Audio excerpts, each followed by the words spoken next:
Tarihi Yarımada'dan merhaba. Farklı coğrafyaları kültür ve sanatla buluşturmaya devam ediyoruz. 6 Nisan 1922 tarihine gideceğiz. Bugün bir Sırp silahından çıkan mermi ilk defa bir Bosnalı sivilin Suada Dilberović'in ölümüne sebep oldu ve Avrupa'nın göbeğinde savaş başladı. Bosna Savaşı herkesin gözü önünde yaşandı. Başladığında kimse yaşanan silahlı çatışmaların bu denli büyük bir savaşa dönüşeceğini düşünmedi. Ancak sonuç 2. Dünya Savaşı'ndan beri yaşanan en büyük soykırımı da içeren 3 yıl süren kanlı bir savaş oldu. Peki o süreç nasıl başladı? Önce Bosna Hersek'i savaşa götüren bu süreci getirelim ekranlara.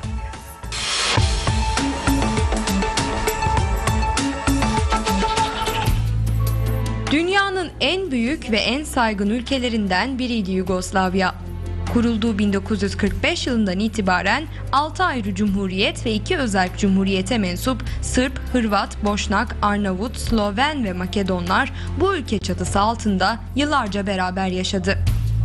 Ancak 1980'de Yugoslavya'nın güçlü lideri Josip Tito'nun hayatını kaybetmesi, 1990 yılında ise Sovyet bloğunun parçalanmaya başlaması Yugoslavya'nın sona yaklaşmasında domino etkisi yarattı. Birbirinden farklı etnik grupları aynı çatı altında tutmak giderek zorlaştı. Önce 1991 yılında Slovenya, Makedonya ve Hırvatistan bağımsızlıklarını ilan etti. Ardından 1 Mart 1992'de Bosna Hersek bağımsızlık için referanduma gitti. Halkın %99'u bağımsızlıktan yana oy kullandı. Ama Bosnalı Sırplar başından beri bu ayrılığa karşıydı. Bosna Hersek'i Slovenya ve Hırvatistan gibi cehenneme giden bir otobana sokuyorsunuz. Sanmayın ki Bosna cehennemi görmez. Sanmayın ki Müslümanları yok olmaktan kurtarabilirsiniz. Savaş çıkarsa Müslümanlar kendilerini koruyamaz. Bosnalı Müslümanları ölümden nasıl koruyacaksınız o zaman?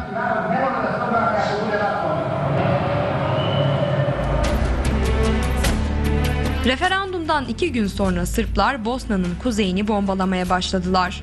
Ancak buna rağmen 5 Nisan 1992'de Bosna Hersek bağımsızlığını ilan ettiğinde kimse bunun beraberinde bir savaş getireceğini düşünmemişti. 1992 yılının başında biri çıksa Saraybosnalılara burası acının başkenti olacak, komşu komşuyu öldürecek ve hatta 2 kardeş ayrı saflarda yer alıp birbirinin canına kastedecek dese kimse inanmazdı herhalde. Ama oldu. Önce Saraybosna dışından haberler geldi. Hemen ardından da bu arkamda gördüğünüz tepeler tanklarla, keskin nişancılarla doldu. Boşnaklar hazırlıksız yakalanmıştı belki ama Bosnalı Sırplar bir süredir bunun hazırlığı içindeydi. Orduyla ilgili gerekli düzenlemeler yapılmış, silah depolanmıştı. Ve 6 Nisan günü geldiğinde bir Sırp silahından çıkan mermi ilk defa bir Bosnalı sivilin Suada Dilberović'in ölümüne sebep oldu. Savaş başlamıştı. Aynı gün Amerika Birleşik Devletleri ve Avrupa ülkeleri Bosna Hersek'in bağımsızlığını tanıdı. Bosnalı Sırplarsa Republika Srpska yani Sırp Cumhuriyeti adıyla Bosna Hersek'ten ayrıldıklarını açıkladılar. Sonra da bu yeni cumhuriyet için olabildiğince fazla toprak kazanmak, artık ayrı bir devlet olan Bosna Hersek topraklarını da Sırplaştırmak için harekete geçtiler. Ve işte bu topraklarda 3 yıl sürecek acının hakimiyeti böyle başladı.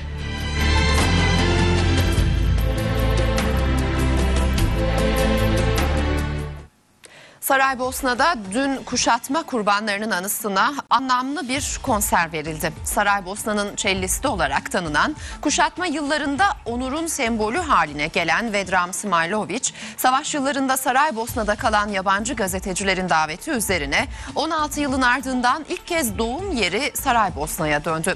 Smailović'in notaları dinleyenlere duygu dolu anlar yaşattı.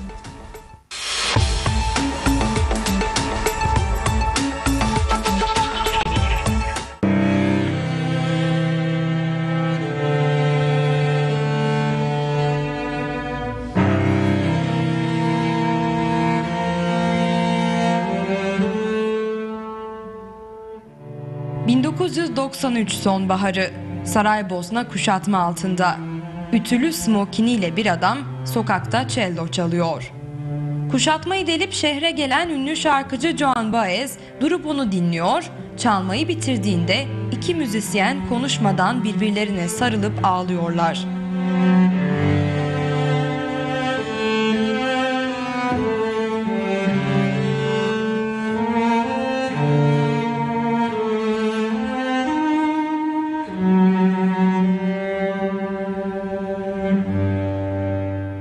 Savaşa meydan okuyup müziğe sarılan o adamın adı Vedran Smailović.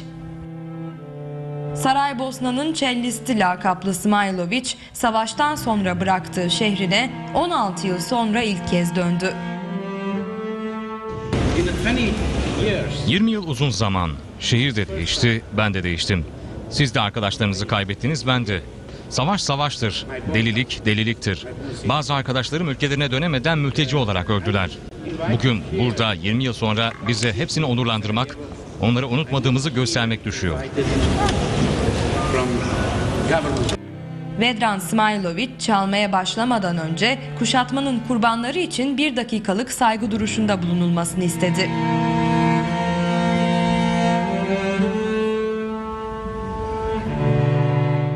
Pek çoklarına göre o, Saraybosnalıların savaşa, yokluğa, insanlık dışı yaşam koşullarına rağmen kaybetmedikleri onurlarının simgesiydi. Savaşta gazeteci olarak buradaydım. Neredeyse her yıl ilk cephe konumundaydı.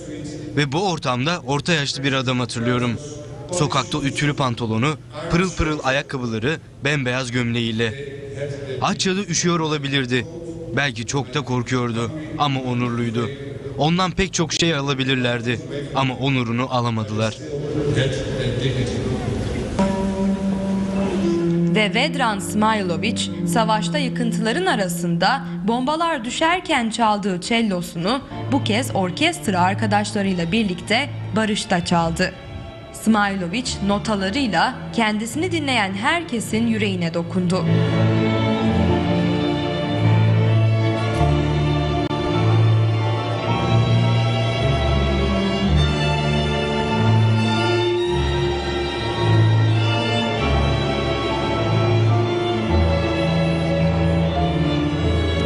Smailović'in ardından Prijatelji yani Arkadaşlar vokal grubu sahne aldı.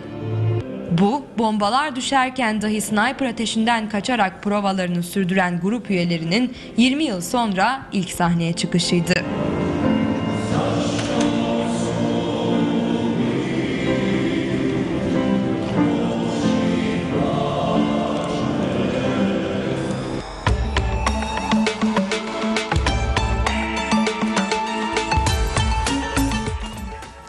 Üç buçuk yıl süren Bosna Savaşı pek çok kişi için televizyonda bir görüntüydü sadece. O 3,5 yıl boyunca kuşatma altındaki Saraybosna'dan dünyaya bidonlarla su taşıyan, bir parça ekmek için saatlerce kuyruk bekleyen, sniper ateşinden kaçmak için koşa koşa karşıya geçen insan görüntüleri yansıdı. Peki Bosnalılar o günleri nasıl geçirdi? Kuşatma yıllarında şehrini terk etmeyen Saraybosnalılardan biri olan Türkolog Amina Silyak Yesenković savaş günlerini TRT Türk'e anlattı.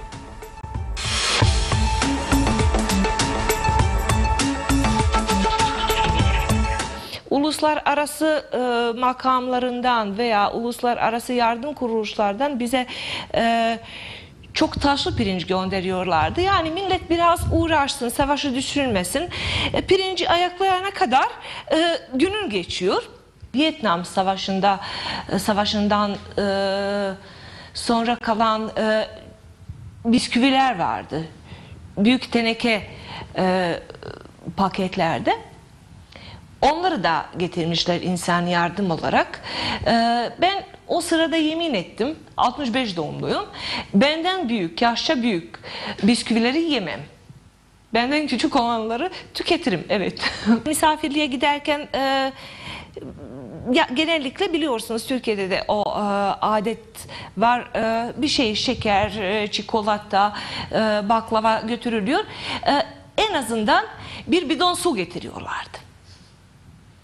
Ve bize çok büyük bir hediye oluyordu bu bir bidon su. Veya biri misafirliğe gelip de bir baş soğan getirirse harika, dünya bizim oluyordu. Eşimle birlikte asker arkadaşları olan, cephe arkadaşları olan Sırplar da vardı. Eşimin en yakın arkadaşı Saraybosna'da kuşatma altındaki savaşı bizimle birlikte geçirdi. Branko. Yani Branko'nun Sırp asıllı olması veya Ortodoks asıllı olması önemli değil bizim için. Her gün ama her gün aile fertlerinin sağ olduğunu görünce, eşimin sağ hayatta olduğunu haber aldığımda her seferinde çok mutlu oluyordum.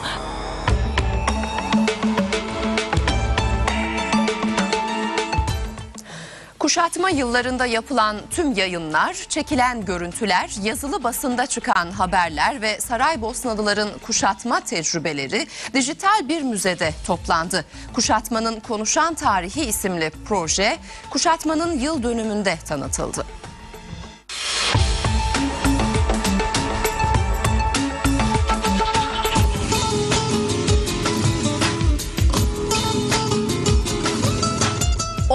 Yazılı belge, 3000 fotoğraf, çizim, harita, 60 saatlik canlı yayın kaydı, 1000 röportaj, 50 saatlik görüntü. Hepsi 20 yıllık özel arşivlerden toplandı. Saraybosna kuşatmasının görsel müzesi oluşturuldu. Savaştan hemen sonra kurulan FAMA adlı bir sivil toplum kuruluşu çatısı altında Bosnalılar kuşatma tecrübelerini bir araya getirdi. 4637 Saraybosnalı 31 standart soruya cevap vererek kuşatma altında kendi hayatta kalma yöntemlerini anlattı. Böylece Saraybosna kuşatmasının konuşan tarihi oluşturuldu. Proje kuşatmanın başlangıcının yıl dönümünden bir önceki akşam Saraybosnalılara tanıtıldı. Bu akşam burada bulunan Saraybosnalıların pek çoğu kuşatmayı yaşadı. Kuşatma altında nasıl olduğuna dair hayatın pek çoğunun kişisel tecrübeleri var. Ama buna rağmen kuşatmanın başlangıcının 20. yılında yağan yoğun yağmura rağmen burada kuşatmanın görüntülü tarihini izlemek için toplandılar.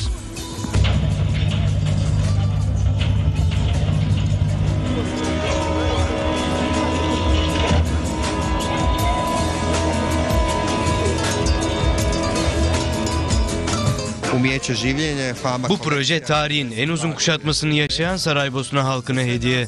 Saraybosnalıların kendileriyle ne kadar gurur duymaları gerektiğini hatırlatan bir proje bu. Bu şehir tüm saldırılara rağmen Saraybosnalıların bu güçlü karakteri sayesinde yok olmadı. 6 Nisan, 2. Dünya Savaşı'nda bu şehrin Nazi işgalinden kurtulduğu gündü. 1992 yılında ise 6 Nisan ne yazık ki kuşatıldığımız gün oldu. Saraybosnalılar bugünü tarihe hayatlarıyla yazdı.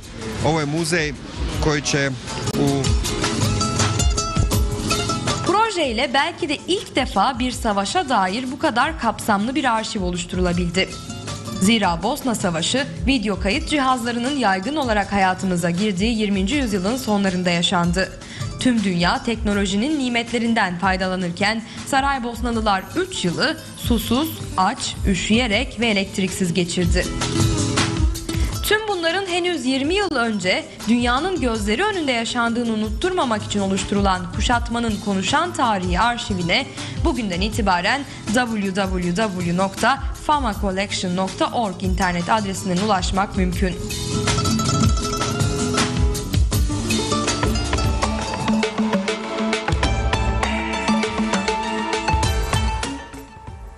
Evet, bugün Gümüşhilal'de 20 yıl önce Avrupa'nın göbeğinde yaşanan, Saraybosna'da yaşanan savaşı, dününü ve bugününü getirdik ekranlarınıza. Saraybosna temsilcimiz Gözde Şeker de karşımızda.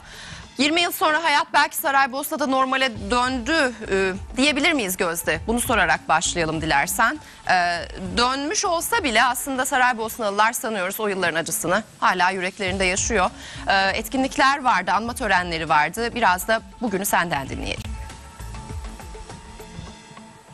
Canan, normale döndü demek çok zor ya da normal ne? Önce bunu belki tanımlamamız lazım. Çünkü burada kuşatmayı yaşayan herkesin hayatı savaştan önce ve savaştan sonra olmak üzere ikiye bölünmüş durumda. Bugün hala bu acılarla beraber yaşam mücadelesi veriyorlar desek aslında yanlış olmaz. 20 yıl önce bugün 6 Nisan 1992'de Saraybosna'da bir barış yürüyüşü yapılıyordu. Saraybosnalılar savaş istemiyoruz diye haykırarak yürüyorlardı. Tam Vrbanja Köprüsü'nden geçerken silah sesleri duyuldu. Üniversite öğrencisi Suada Dilberović ve 2 çocuk annesi Olga Sučić yere yığıldılar. Suada Dilberović can vermeden önce burası Saraybosna mı diye sordu. Son sözleri bu oldu. Çünkü inanamıyordu Saraybosna'nın bu hale geldiğine. Kimse inanamadı o günlerde. Kimse o günden sonra yakın tarihin en uzun kuşatmasını yaşayacaklarını, 1425 gün sürecek bir kuşatma yaşayacaklarını düşünmemişti. Günde 330 bomba düşüyordu ortalama olarak buraya. Çok zor 3,5 yıl geçirdi Saraybosnalılar.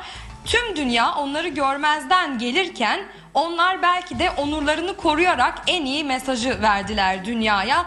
İlk Saraybosna Film Festivali, ki bugün Doğu Avrupa'nın en önemli kültür etkinliklerinden bir tanesi, kuşatma altında gerçekleştirilmişti. Tiyatro oyunları, paneller, konferanslar düzenlediler ki bunları sığınaklarda yaptılar. Çünkü tiyatro salonları, konferans salonları yanmıştı, yıkılmıştı ya da oralara ulaşmak mümkün değildi.